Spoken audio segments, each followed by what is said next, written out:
오늘 설교 제목이 영적으로 지혜로운 자인데, 만약 여러분들에게 영적으로 지혜로운 자가 어떤 자입니까? 라고 질문을 한다고 한다면 여러분들은 어떻게 답을 하시겠습니까? 여러분, 어떤 자가 영적으로 지혜로운 자일까요? 아마 여러분 나름대로 이런저런 이야기를 하실 것입니다. 아하, 말씀을 열심히 공부하는 자, 아니면 기도를 열심히 하는 자, 아니면 전도를 열심히 하는 자라고 이런저런 대답을 내놓을 수 있을 것입니다. 여러분, 여기에서 우리가 기억해야 할 것이 있습니다. 우리는 지금도 계속해서 고린도 교회를 향한 사도 바울의 그 애절한 편지를 지금 보고 있다는 것입니다. 영적으로 지혜로운 자는 어떤 자일까라는 질문 앞에서 사도 바울께서 말씀하신 내용 중에서 그 해답을 찾으면 그것이 지혜롭고 현명한 모습이 아닐까라는 생각을 가져봅니다. 고린도 교회가 은사, 특히 방언으로 갈등을 하고 있을 때 그 갈등을 해결하기 위해 사도 바울께서 꺼낸 카드가 뭡니까? 하나님의 위대한 사랑 아가페입니다. 그러니까 사도 바울께서 이 방언의 은사를 가지고 갈등하는 고린도 교회 성도들의 문제를 해결하기 위해서 당신들이 하나님의 위대한 사랑인 아가페 사랑으로 은사를 사용했다고 한다면 고린도 교회는 갈등을 하지 않았을 것이라고 말씀을 하고 있는 것입니다. 여러분, 하나님의 위대한 사랑 아가페의 사랑은 무슨 사랑입니까? 무조건 사랑입니다. 이타적 사랑이죠. 그 다음에 실천적 사랑입니다. 그런데 이렇게 하나님의 위대한 사랑은 영원성과 완전성과 또한 뭐예요? 여러분, 탁월성이라는 속성을 가지고 있다는 말씀입니다. 이런 하나님의 위대한 사랑을 통해 은사를 사용했다고 한다면 갈등하지 않았을 것이라는 거예요. 여러분, 교회도 마찬가지입니다. 여러분, 고린도 교회는 지금 은사를 통해서만 이야기하고 있지만 우리가 믿음 생활하는 이 신앙의 공동체에서도 마찬가지예요. 나의 말과 행동, 또 다른 사람을 향한 태도, 이런 모든 것들이 하나님의 위대한 사랑인 아가페 사랑을 전제로 해서 우리가 신앙의 공동체에서 삶을 살아간다고 한다면 여러분, 교회는 갈등하지 않습니다. 고린도 교회가 방언으로 갈등하는 상황 가운데 사도 바울께서 하나님의 위대한 사랑인 아가페 사랑을 갈등을 해결하는 카드로 꺼냈다는 사실을 통해서 오늘 우리가 생각하고자 하는 영적으로 지혜로운 자는 어떤 자인지에 대한 해답을 찾을 수가 있습니다. 결국 영적으로 지혜로운 자는 하나님의 위대한 사랑을 실천하는 자고, 또 하나님의 위대한 사랑을 실천하는 자는 영적으로 지혜로운 자라는 사실입니다. 그럼 본문을 통해서 영적으로 지혜로운 자는 어떤 자인지 살펴보면서 자기 스스로가 영적으로 지혜로운 자인지 점검할 수 있는 은혜로운 시간이 되기를 주님의 이름으로 축원드립니다. 첫 번째, 영적으로 지혜로운 자는 공동체의 유익을 생각합니다. 영적으로 지혜로운 자는 하나님의 위대한 사랑인 아가페 사랑으로 공동체의 유익을 생각합니다. 여러분, 삼위일체 하나님, 우리는 하나님을 삼위일체 하나님이라고 그래요. 성부 하나님, 성자 하나님, 성령 하나님, 이 삼위일체 하나님을 우리는 또 공동체 하나님이라고 그럽니다. 공동체 하나님은 공동체를 좋아하죠. 그렇기 때문에 여러분, 우리가 영적으로 지혜로운 자는 이 공동체의 유익을 생각하는 것이지요. 영적으로 지혜로운 자는 공동체의 유익을 위해서 생각하고 행동을 합니다. 가정의 공동체의 유익뿐만 아니라 일터 공동체, 신앙의 공동체의 유익을 생각합니다. 공동체의 유익을 생각한다는 것은 이기주의, 개인주의가 팽배한 현대 사회의 모습과는 대조적인 모습입니다. 오늘 본문 고린도전서 14장 20절 말씀을 읽어보겠습니다. 시작. 형제들아, 지혜에는 나이가 되지 말고 악에는 어린아이가 되라. 지혜에는 장성한 사람이 되라.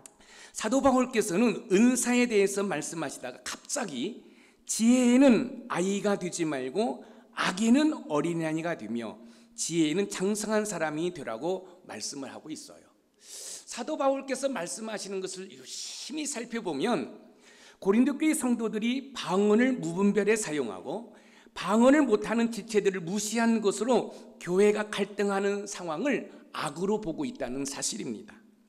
하나님께서 주신 방언의 은사를 통해 교회를 덕세우고 또 교회를 건강하게 세워야 되는데 그렇지 않고 갈등을 유발시키는 그런 모습들이 악으로 규정하고 있다는 사실입니다.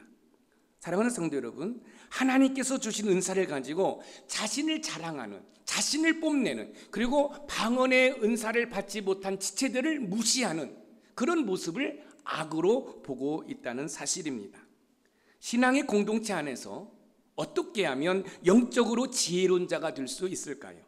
영적으로 지혜로운 자가 되기 위해서는 공동체의 유익을 생각하면서 은사를 사용해야 됩니다. 왜냐하면 공동체의 유익을 생각하지 않고 무분별하게 은사를 사용했다가는 이 공동체가 갈등하기 때문에 그런 거예요. 하나님께서 여러분에게 어떤 은사를 주셨습니까? 찬양의 은사를 주셨습니까? 아니면 헌신의 은사를 주셨습니까? 그 은사를 가지고 여러분 교회의 덕을 세우고 교회를 건강하게 세워야 되는데 나의 어떤 자랑으로 생각하고 그거를 가지고 나의 어떤 영적인 신분으로 생각해서 교만한다고 한다면 그것은 악이라는 거예요. 우리 다드림 찬양단 찬양단으로 열심히 수고하잖아요. 애쓰고 있잖아요. 그런데 그걸 가지고 자기를 뽐내는 그런 자세는 악이라는 거예요. 여러분, 찬송을 불러든 기도를 하든 예배를 하든 헌신을 하든 여러분 우리의 영광 받으실 분은 오직 예수 그리스도 한 분밖에 없음을 믿으시기 바랍니다. 예수님이 받을 영광을 담임 목사가 가로채요? 장로님이 가로채요? 여러분 열심히 충성하는 사람들이 가로채요? 그것은 악이라는 사실입니다. 여러분 교회의 모든 존귀와 영광은 우리 예수님이 받아야 되는 줄 믿으시기 바랍니다. 고린도 교회는 유독 방언만이 가장 신령하며 독보적 가치를 지닌 은사로 간주하여 방언을 못하는 사람들을 무시하고 덕을 세우기보다는 교회 갈등을 불러일으켰을 뿐만 아니라 공예배 시에 무분별하게 사용하여 예배의 질서가 무너지는 등 방언으로 인한 부작용이 교회 안에 발생했습니다. 지금 예배 드리는데요, 갑자기 우리 조인숙 집사님이 벌떡 일어나가지고 방언으로 찬양을 해요. 우리 이순희 권사님이 방언으로 막 기도를 해요. 그래서 제가 설교를 해야 되는데 설교를 할 수가 없는 거예요. 내가 방언할 줄 안다는 거죠. 내가 방언으로 찬송할 줄 안다는 거지요. 그래서 자기를 드러내는 거예요. 자기를 뽐내는 거예요.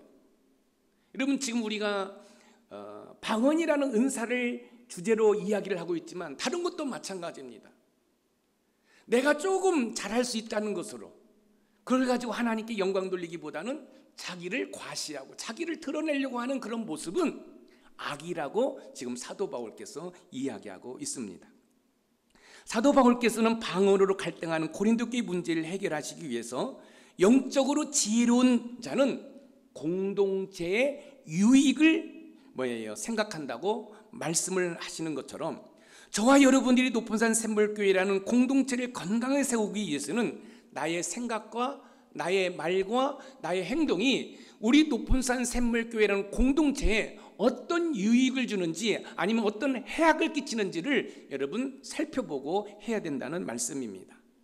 요한 3서 1장 11절 말씀을 우리 읽어봅니다. 시작. 사랑하는 자여 악한 것을 본받지 말고 선한 것을 본받으라. 선을 행하는 자는 하나님께 속하고 악을 행하는 자는 하나님을 배웁지 못하였느니라. 사랑하는 자여 악한 것을 본받지 말고 선한 것을 본받으라. 여러분 설령 내가 하는 말이 옳다 할지라도 내가 그 공동체에 그 말을 함으로써 그 공동체의 갈등을 유발시킨다고 한다면 한 번쯤은 다시 한번 생각하고 한 번쯤 다시 한번 기도하고 말하면 얼마나 좋을까요? 그렇다고 해서 잘못된 것에 침묵하라고 말하는 것이 아니에요. 여러분 가정의 공동체, 일터의 공동체, 신앙의 공동체가 있습니다. 가정에서도 마찬가지입니다. 분명히 옳은 얘기예요. 그런데 이 옳은 얘기가 이 가정 공동체의 어떤 문제를 유발시키는 거라면 조금은 절제할 필요가 있다는 거예요. 여러분, 일터 공동체, 여러분의 학교라든지 여러분의 직장에서도 마찬가지예요. 이게 옳은 말이에요. 그러나 그 옳은 말이라 할지라도 그 말을 함으로써 공동체에 어떤 문제가 발생할 수 있다고 한다면 다시 한번 성령 하나님께 여쭤보고 조심스럽게 하는 것이 지혜롭다라는 거예요. 여러분, 방언의 은사가 나쁜 게 아닙니다. 하나님이 주신 기프트, 선물이에요. 그런데 중요한 사실은 무분별하게 사용하고 있다는 거예요. 그뿐만 아니라 방언을 못하는 자들을 무시하고 있다는, 이게 문제라는 거예요. 여러분, 방언의 은사를 받아서 방언 기도를 하고 방언으로 찬양하는 것이 잘못되었다는 게 아니에요. 그걸 가지고 다른 사람을 무시하고 공동체를 어지럽히는 일들은 잘못되었다는 사실입니다. 사랑하는 성도 여러분, 가정 공동체에서, 일터 공동체에서, 신앙의 공동체에서 다른 지체들을 존중하고 배려해주는, 그러니까 공동체의 유익을 생각할 수 있는 그런 신앙의 자세가 필요하다는 말씀입니다. 방언이 나쁜 것이 아닙니다. 그런데 교회 공동체의 갈등을 가져왔기 때문에 그 갈등을 악으로 보는 것처럼 우리의 말과 행동으로 인해 가정의 공동체, 일터의 공동체, 신앙의 공동체에 문제가 생길 것 같다고 한다면 조금은 절제할 필요도 있다는 말씀입니다. 사랑하는 성도 여러분, 하나님께서 주신 은사를 통해 신앙의 공동체를 건강하게 세우기 위해서는 여러분, 공동체의 유익을 먼저 생각해 보시기 바랍니다. 이때 우리의 말과 행동에 놀라운 변화를 경험하게 될 뿐만 아니라 우리의 가정 공동체, 일터 공동체, 신앙의 공동체가 건강하게 세워지는 은혜가 될 줄 믿습니다. 그런 은혜가 우리의 가정 공동체, 우리의 일터 공동체, 우리의 신앙의 공동체 가운데 일어나기를 주님의 이름으로 축복합니다. 두 번째, 영적으로 지혜로운 자는 초신자의 유익을 생각합니다. 영적으로 지혜로운 자는 공동체의 유익뿐만 아니라 공동체 안에 있는 초신자들의 유익을 생각합니다. 왜냐하면 초신자들은 믿음이 연약하기 때문에 그렇습니다.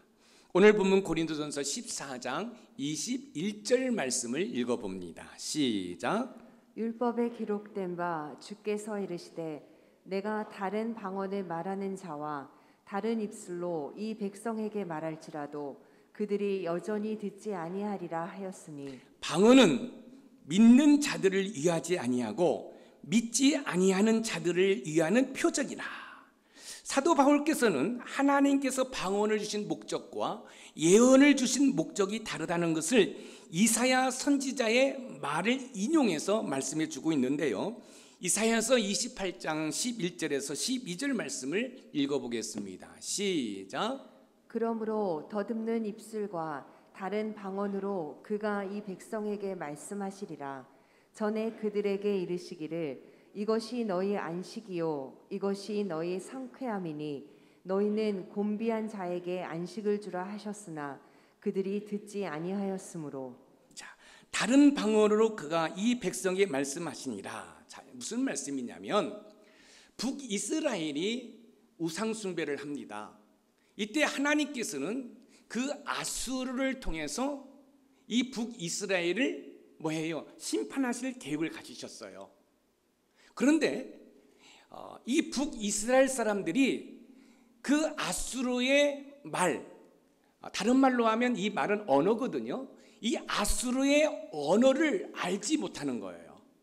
그래서 하나님께서 이 아수르를 통해서 북이스라엘을 심판하시고자 하시는 그 아수르의 언어를 모르기 때문에 북이스라엘이 뭐예요?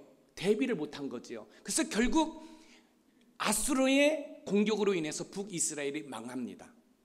만약에 북이스라엘이 아수르의 언어, 아수르의 방언을 알았다고 한다면 하나님의 심판을 듣게 되었고 아마 대비를 했을 것입니다. 그런데 북이스라엘이 아수르의 언어, 아수르의 방언을 모르기 때문에 그 아수르를 통해서 우상 숭배한 북이스라엘을 뭐예요? 심판하시겠다는 하나님의 뜻을 알 수가 없어서 결국은 망했다는 거지요. 여러분, 고린도 교회 성도들이 지금 의시되고 뽐내는 방언이라는 게 그런 거예요. 통변의 은사를 받지 아니하면 그걸 알아들을 수가 없어요. 그런데 방언을 하는 성도들이 그걸 가지고 초신자들을 무시를 하고 방언을 못하는 것으로 여러분 그 사람들을 뭐예요? 따돌리고, 그래서 교회에서 갈등을 유발하고 있는 거예요. 그래서 지금 이 사도 바울께서는 이사야 선지자의 이야기를 가져와서 북이스라엘이 아수르의 방언을 몰라서 하나님의 심판을 당했던 것처럼 고린도 교회 성도들이 지금 모든 성도들이 알지 못하는 방언으로 인해서 아무 유익을 누릴 수 없다라고 지금 이야기하고 있는 것입니다. 신앙의 공동체 안에서 어떻게 하면 영적으로 지혜로운 자가 될 수 있을까요? 영적으로 지혜로운 자가 되기 위해서는 초신자의 유익을 생각하면서 은사를 사용해야 됩니다. 왜냐하면 초신자의 유익을 생각하지 않고 무분별하게 은사를 사용하면 오해가 발생하기 때문에 그렇습니다. 방언은 통변의 은사를 받지 않으면 무슨 말인지 모릅니다. 그런데 고린도 교회 성도들은 방언이 자신들의 영적 신분이 높아진 것처럼 교만하고 심지어 방언의 은사를 받지 못한 지체들을 무시할 뿐만 아니라 공예배 시에 무분별하게 사용해서 여러분 예배의 질서를 무너뜨려 버렸습니다. 여러분, 예배의 질서가 무너지니까 여러분 그걸로 인해서 부작용이 발생하게 된 것이지요. 그렇다면 왜 하나님께서는 공동체에 유익을 주지 못할 뿐만 아니라 교회 갈등의 씨앗이 된 이 방언을 고린도 교회 성도들에게 주셨을까요? 그 이유는 방언을 통해서 믿지 않는 자들에게 하나님의 자녀라는 표적이 되게 하시기 위해서 주셨다라는 것이지요. 오늘 본문 고린도전서 14장 22절을 한번 읽어봅니다. 시작. 그러므로 방언은 믿는 자들을 위하여 아니하고 믿지 아니하는 자들을 위하는 표적이나 예언은 믿지 아니하는 자들을 위하지 않고 믿는 자들을 위함이니라. 방언은 믿는 자들을 위하지 아니하고 믿지 아니하는 자들을 위하는 표적이라. 하나님께서는 믿지 않는 자들의 표적이 되도록 하시기 위해서 방언을 주셨는데 고린도 교회 성도들은 오히려 믿는 자들의 갈등의 원인이 되고 있어요. 자, 보세요. 지금 초신자가 들어왔어요. 그런데 우리 높은산 샘물교회 모든 성도들이 이 방언을 공동체 유익을 위해서 사용하고 또 초신자들의 유익을 위해서 사용한다고 한번 생각해 봅시다. 그러면 그 모습이 얼마나 아름답게 보이겠어요. 그런데 여러분, 초신자가 교회에 들어와가지고 예배를 드리는데 갑자기 저기에서 우리 노성일 안수사님이 큰 소리로 방언으로 기도한다고 생각해 보세요. 그럼 제가 설교를 할 수가 없잖아요. 그런데 그뿐만 아니라 또 이쪽에서 우리 김유리 청년회장이 탁 일어나더니 또 방언으로 찬양하기 시작하는 거예요. 그냥 공예배 시에 이 예배가 다 무너지는 거예요. 그러면 여러분, 초신자들이 그 모습을 보고 야, 예배가 은혜롭다라고 말할 수 있을까요? 뭐 예배가 이래? 왜 이렇게 교회가 이렇게 갈등이 심해? 그리고 나가지 않겠어요? 그렇기 때문에 영적으로 지혜로운 자들은 공동체의 유익뿐만 아니라 초신자들의 여러분 유익을 생각해야 된다는 것입니다. 그렇지 않으면 유익을 끼쳐야 할 은사가 갈등의 불씨가 되기 때문에 그렇습니다. 오늘 보면 고린도전서 14장 23절을 읽어봅니다. 시작. 그러므로 온 교회가 함께 모여 다 방언으로 말하면 알지 못하는 자들이나 믿지 아니하는 자들이 들어와서 너희를 미쳤다 하지 아니하겠느냐. 너희를 미쳤다 하지 아니하겠느냐. 여러분, 공예배 시에 여기서 막 방언을 한다고 해보세요. 그냥 몸을 흔들고 막 방언을 한다고 해보세요. 그러니까 초신자들이, 믿음이 없는 자들, 저것들 미쳤어. 여러분, 우리가 신앙생활에다가 제일 가슴 아픈 게 뭡니까? 뭐 어떤 기도원에서 뭐 쇠사슬에 묶여가지고 막 기도하다가 사람이 죽었다라는 등 이런 그런 뉴스를 보면 얼마나 답답한지 몰라요. 얼마나 부끄러운지 몰라요. 만약에 교회 공동체 이 예배 가운데 여러분 우리가 그냥 미친 사람들처럼 막 방언을 한다고 생각해 보세요. 그러면 초신자들이 어떻게 되겠어요? 이거 문제 있다, 이거 미쳤다 하지 않겠느냐. 그러니까 영적으로 지혜로운 자들은 초신자의 유익을 생각하면서 여러분 신앙생활을 해야 된다는 거예요. 나만 괜찮으면 되지, 나는 잘못된 가치관을 가지고 믿음 생활하면 안 된다는 말씀입니다. 그래서 제가 종종 금요 성령 집회 때는 우리 VIP 초신자들을 데리고 오지 말라고 말씀을 드리는 이유가 바로 여기에 있는 거예요. 여러분, 우리가 금요 성령 집회는 좀 뜨겁게 기도하잖아요. 조명도 좀 끄고 또 통성으로 기도하잖아요. 이때 여러분 초신자들은 문화 충격을 받을 수가 있어요. 그래서 초신자들은 가급적이면 여러분 금요 성령 집회에 여러분 모시고 오시면 안 되는 거예요. 문화 충격이 있기 때문에 그런 거지요. 신앙의 공동체이든 세상의 공동체이든 간에 다른 사람을 존중하고 배려하는 문화가 형성되어야 합니다. 마태복음 5장 16절 말씀을 읽어보겠습니다. 시작. 이같이 너희 빛이 사람 앞에 비치게 하여 그들로 너희 착한 행실을 보고 하늘에 계신 너희 아버지께 영광을 돌리게 하라. 그들로 너희 착한 행실을 보고 하나님의 선교에 동참하기 위해서 저와 여러분들이 이제 세상 속으로 들어가 하나님의 선교에 동참할 때 여러분, 우리가 그 세상 속으로 들어가 착한 행실을 통해서 복음을 전해야 할 줄 믿습니다. 언젠가 제가 여러분들한테 소개한 적이 있어요. 무례한 기독교인들. 무례한 기독교인들. 불교 행사를 하는데 어떤 선교단체가 거기에 가서 찬송가를 부르고 회개하라고 여러분 외쳤어요. 여러분, 어떻게 보면 복음을 전했다 라고 그들은 말할 수 있겠죠. 그러나 여러분, 세상의 매스컴은 무례한 기독교. 지금 저와 여러분들이 지금 예배를 드리는데 스님께서 저 문을 열고 들어와서 목탁을 두드리면서 나무아비 답을 관세음보살 했다라고 한번 생각해 보세요. 다른 종교 행사를 하는 데 가서 찬송가를 부르고 주 예수를 믿어라 그리하면 너와 내 가정이 구원받으리라.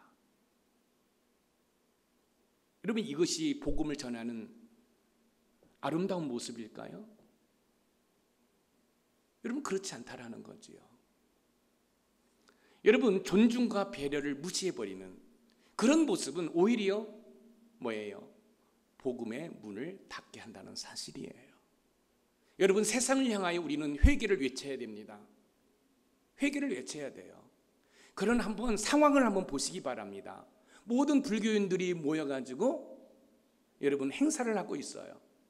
여러분, 그들에게 주 예수를 믿어라 그리하면 너와 내 가정이 구원을 받으리라. 틀린 말은 아니지요. 과연 그것이 복음을 효과적으로 전하는 착한 행실일까요? 라는 것을 우리 한번 생각해 볼 필요가 있습니다. 영적으로 지혜로운 자는 공동체뿐만 아니라 초신자들의 유익을 생각할 수 있어야 됩니다. 이때 교회는 건강하게 세워져 갈 수 있습니다. 제가 그들을 향하여 복음을 전하지 말라는 게 아니에요. 우리는 때를 얻든지 못 얻든지 복음을 전해야 됩니다. 그러나 그 상황과 그 환경을 무시해버리는 이런 그런 모습은 아름다운 모습이 아니에요. 예전은 지하철을 타면 여러분 그 지하철에서 외쳤어요. 주 예수를 믿어라. 그래 아니하면 뭐예요? 지옥 간다고. 여러분, 그런데 한번 생각해 보세요. 직장에서 피곤하고 지쳐있는 그런 분들에게 과연 그것이 들어올까요? 우리가 환경과 시대에 따라 우리가 복음을 전하는 패러다임도 바꿔줘야 한다는 사실이에요. 여러분, 기독교는 무례한 종교가 아닙니다. 기독교는 너무너무 여러분 민주주의이고 여러분 선하고 착한 종교입니다. 그렇기 때문에 우리는 복음을 전하기 위해서는 영적으로 지혜로운 자는 공동체뿐만 아니라 초신자의 믿음 없는 자들의 유익을 생각하면서 여러분 믿음 생활을 해야 된다는 사실입니다. 마지막으로 세 번째, 영적으로 지혜로운 자는 성도들의 유익을 생각합니다. 영적으로 지혜로운 자는 공동체의 유익뿐만 아니라 초신자들을 비롯해서 성도들의 유익을 생각할 수 있어야 됩니다. 오늘 보면 고린도전서 14장 24절에서 25절 말씀을 읽어봅니다. 시작. 그러나 다 예언을 하면 믿지 아니하는 자들이나 알지 못하는 자들이 들어와서 모든 사람에게 책망을 들으며 모든 사람에게 판단을 받고 그 마음의 숨은 일들이 드러나게 되므로 엎드려 하나님께 경배하며 하나님이 참으로 너희 가운데 계신다 전파하리라. 자, 보세요. 지금 방언의 한계성을 말씀하신 사도 바울께서는 이제 예언의 유용성에 대해서 말씀을 하고 있어요. 모든 사람에게 책망을 들으며 모든 사람에게 판단을 받고 그 마음의 숨은 일들이 드러나게 되므로 사도 바울께서는 예언의 기능의 세 가지 긍정적인 면을 여러분 지금 설명해 주고 있는 것입니다. 온 성도들이 모여서 방언을 할 때는 초신자나 믿지 않는 자들이 미쳤다 할 것이라고 말씀하셨던 사도 바울께서는 예언은 오히려 유익을 끼치기 때문에 엎드려 하나님께 경배하며 하나님께서 성도들 가운데 계신다라고 전파가 될 것이라고 이야기를 하고 있어요. 여러분, 공예배 때 모든 성도들이 돌아가면서 예언을 하는 거예요. 자, 우리 높은 샘물교회 모든 성도들이 예언을 하는 거예요. 예언. 그런데 지금 초신자가 딱 들어왔어요. 그런데 그 초신자의 그 삶을 예언해 주는 거예요. 그리고 우리 공동체의 그 환경을 예언해 주는 거예요. 여러분의 일터의 공동체를 예언해 주는 거예요. 그러면 그 예언해 줄 때 나의 죄가 드러나요. 공동체의 죄가 드러나요. 그러면 깨닫고 회개하고 하나님께로 돌아올 수 있다는 거예요. 그렇기 때문에 예언은 뭐예요? 공동체나 초신자나 성도들에게 유익이 있다는 거예요. 그런데 고린도 교회 성도들은 그 예언은 터부시하고 오로지 방언. 그래서 여러분 이 공예배 때 온전하게 예배 드릴 수 없는 거예요. 이쪽에서 방언으로 기도하고 이쪽에서 방언으로 찬송하고 질서가 없는 거예요. 그런데 예언은 그렇지 않다는 거예요. 한번 생각해 보세요. 우리 김남희 권사님이 저에 대해서 예언을 해주는 거예요. 근데 그 예언이 뭐예요? 여기 있는 김 목사의 긍정적인 면도 있지만 부정적인 면도 있어요. 아, 그러면 제가 뉘우치고 깨닫겠지요. 또 우리 김지수 집사님이 또 예언을 해요. 그 예언을 하는데 어떤 예언을 하냐면 가정 공동체, 이 가정의 어떤 문제점에 대해서 예언을 해주는 거예요. 그러면 그 가정 공동체의 문제점을 예언해 주기 때문에 그 문제를 발견하게 되는 거죠. 그러면 그걸 가지고 하나님 앞에 회개하고 돌이킬 수 있는 은혜가 있다라는 거. 뭐가요? 예언의 은사가. 그래서 지금 우리가 하나님으로부터 여러분들이 다 은사를 받으셨어요. 그래서 내 은사만 최고다는 생각을 가져서는 안 돼요. 다른 지체가 받은 은사도 존중해주는, 인정해주는 그런 태도가 필요하다는 말씀이에요. 자, 예를 들어서 우리 다드림 찬양단이 찬양을 좀 못하는 사람을 무시를 해요. 그런데 그 찬양을 좀 못하는 분은 다른 걸 잘할 수 있어요. 헌신을 너무너무 잘해요. 그렇기 때문에 여러분 이 교회라는 것은, 이 에클레시아는 예수님을 머리로 한 이 지체들의 유기체예요. 여러분 손이 할 수 있는 일이 있고 여러분 이 입이 할 수 있는 일이 있는 거예요. 여러분 이 손은 이 입이 하는 일을 할 수 없어요. 또 이 손이 하는 일을 또 눈이 할 수 없지요. 서로가 인정해 주는 거예요. 그럴 때 여러분 이 교회라는 이 공동체가 건강해지는 거죠. 가정 공동체를 한번 볼까요? 남편의 역할이 있고 아내의 역할이 있고 자녀들의 역할이 있어요. 서로가 다름을 인정해 줘야 되는 거예요. 너는 왜 그래? 라고 얘기하면 여러분 그 가정 공동체는 건강해질 수가 없는 거예요. 한번 따라서 해봅시다. 다름을 인정하다. 여러분 다름을 인정해 주셔야 되는 거예요. 다름을 인정해 줘야 되는 거예요. 여러분 일터 공동체도 마찬가지예요. 여러분 모든 일터 공동체 지체들이 다 하나가 될 수는 없어요. 서로가 화합하기 위해서, 하나가 되기 위해서 서로 양보하고 뭐해요? 서로 배려해 주는 거지요. 저는 우리 높은산 샘물교회 모든 공동체가 남들을 좀 존중해 주고 배려해 주는 그런 은혜가 있기를 주님의 이름으로 축원드립니다. 신앙의 공동체 안에서 어떻게 하면 영적으로 지혜로운 자가 될 수 있을까요? 영적으로 지혜로운 자가 되기 위해서는 성도들의 유익을 생각하면서 은사를 사용해야 됩니다. 왜냐하면 성도들의 유익을 끼칠 때 신앙의 열매가 주렁주렁 맺히기 때문에 그렇습니다. 방언은 무슨 말인지 모르지만 예언은 믿는 성도들이나 믿지 않는 자들에게도 자신의 죄를 발견하게 되고 하나님께 회개하고 돌아오는 결과를 낳는다는 것입니다. 방언은 알아듣지 못하기 때문에 열매를 못 맺지만 예언은 이성적으로 판단할 수 있기 때문에 열매를 맺게 되는 것입니다. 그러므로 영적으로 지혜로운 자들은 성도들의 유익을 생각하면서 은사를 사용한다는 것입니다. 방언은 미쳤구나 하는데 예언은 하나님이 참으로 너희 가운데 계신다라고 하는 것이지요. 방언은 교회 공동체의 갈등을 일으키지만 예언은 우리의 마음에 숨은 것들을 드러나게 하기 때문에 결국 자신의 잘못을 깨닫고 하나님께 엎드려 경배하도록 하는 유익이 있다는 말씀입니다. 히브리서 4장 12절에서 13절 말씀을 우리 읽어봅니다. 시작. 하나님의 말씀은 살아있고 활력이 있어 좌우의 날선 어떤 검보다도 예리하여 혼과 영과 및 관절과 골수를 찔러 쪼개기까지 하며 또 마음의 생각과 뜻을 판단하나니 지으신 것이 하나도 그 앞에 나타나지 않음이 없고 우리의 결산을 받으실 이의 눈앞에 만물이 벌거벗은 것 같이 드러나느니라. 우리의 결산을 받으실 이의 눈앞에 만물이 벌거벗은 것 같이 드러나느니라. 우리의 죄와 허물을 발견하여 회개할 수 있는 기회가 있다는 것은 은혜 중에 은혜입니다. 그렇죠? 우리가 하나님 앞에 회개할 수 있다라는 것, 하나님 앞에 우리의 죄를 토설하고 하나님 앞에 용서를 받을 수 있다라는 것, 이것처럼 큰 은혜가 어디 있겠어요? 가정의 공동체와 일터의 공동체를 비롯해 신앙의 공동체에서 중요한 사실은 나의 말과 행동이 그 공동체에 유익을 주는지 살펴볼 필요가 있습니다. 왜냐하면 나만 좋으면 된다는 식의 태도는 공동체를 해치는 일이지만 영적으로 지혜로운 행동을 할 때는 변화된 공동체를 기대할 수 있습니다. 사랑하는 성도 여러분, 여러분의 가정의 공동체를 건강하게 세우길 원하십니까? 그러면 여러분 그 가정 공동체의 유익을 생각하고 거기에 각 가족의 구성원들의 유익을 생각할 수 있어야 돼요. 여러분 어제 우리나라가 이제 중대재해 그 법이 발의가 되지 않았습니까?